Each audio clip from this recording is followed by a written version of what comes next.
What's going on, YouTube? This is your boy Asad, and I was asked a great question.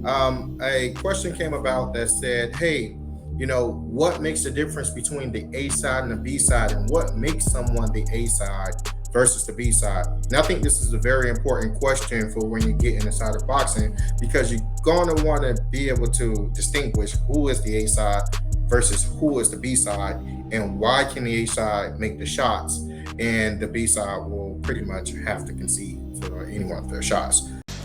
So, We're going to go through the three things that I identified that makes the A side, with one of them being the most important, and then we're going to use some examples so that you guys can understand.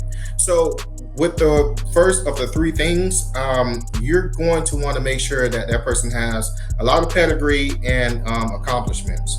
Right? This is not always the case that can make an A side, but usually more often than not, sometimes the A side is very heavily decorated inside of their career, has a good resume, enough for them to be able to be the A side. Is this person, is this person well known, well respected amongst their peers, and do they have a fan base? Now, if they do have a large fan base, this can be an indication of someone being the A side because a lot of people absolutely know them. They bring eyeballs to the sport, which pushes us into our third one, which is the most important one to me. If you have this one amongst the other two, this can definitely make you the A side. How many tickets you sell absolutely depends on how many tickets you sell. That means butts and seats. That's it. he ain't lying. If this person can put a lot of people inside of the seat, can sell out arenas, doing pay-per-view numbers that are, really, really good, that makes them extremely marketable, that person is the A side. Why? Because that person brings more to the table as far as monetary value than the other person do, which would be the B side in that situation. Now, let's go over a couple examples, right? Well, let's just use the 135 division for examples. You have Devin the Dream Haney. He is the youngest undisputed champion at 135 division. He's extremely decorated. His pedigree is extremely deep. He's well known.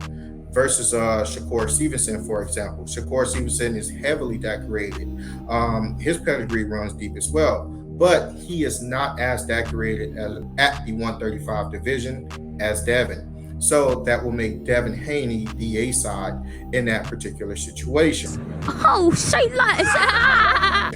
Because Devin Haney has done more at the 135 division, and they're both about equally known in regards to popularity. But Devin Haney have sold more pay-per-views than Shakur Stevenson because he has already had a pay-per-view event, a pay-per-view outing with Lomachenko. So that will put him inside the A side position. Whereas if you was to have Devin Haney against a Gervonta Tank Davis, who have not done more than him in the 135 division, who has not accomplished being a champion or undisputed for that matter, but he puts more butts and seats, arguably more than anyone in the sport of boxing outside of Canelo Alvarez. Damn. I'm sorry.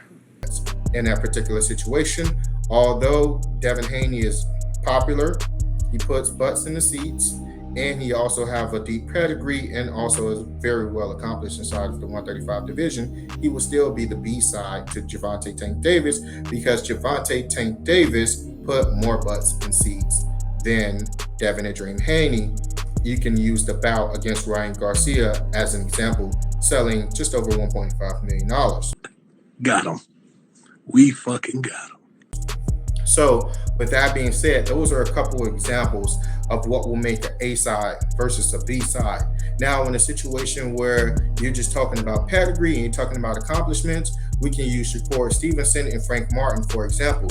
Frank Martin has been at the 135 division more than Shakur Stevenson has. He's had pretty much all of his bouts at the 135 division, whereas Shakur Stevenson have just came to the 135 division, moving up as a unified champion from 130. But here's the thing. Shakur Stevenson is a unified champion in two divisions, and he's a champion in two divisions and a unified champion, right? So with that being said, his pedigree is deeper, he has more accomplishments, and he's well known. So he have two of the three.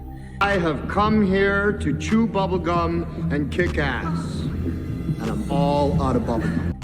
He is the clear A side in that position because Frank Martin is not as well known and he's not as accomplished as Shakur Stevenson. Matter of fact, Shakur Stevenson overshadowed him in accomplishments. He have no accomplishments as far as becoming a champion of some sort. So you can see the different situations where one individual will be the A side in one situation, and then there will be the B side in the next situation. But the one person who will be the A side over all of them is Gervonta Tank Davis because of one thing and one thing only. He brings more money to the sport, which inevitably makes him more valuable than any of those three. Say it again. Say something else. Oh, say something else.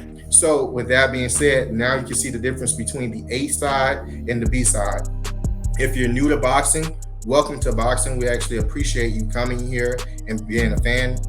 We're going to have new fans in this year, next year, and the year after that. I just want to make sure that I'm doing my part to help educate the newer fans that are coming inside of boxing. I know it can be a little intimidating, and I know individuals may be calling you casuals, but through the videos that I will provide, it will help you to have a little bit more of a sophisticated conversation with those individuals, and you will actually know the lingo and the linguistics that may be used inside of boxing that can help you chart your ways through a conversation. My name is A-Side, and then I'll make sure I get back to you. Thank you.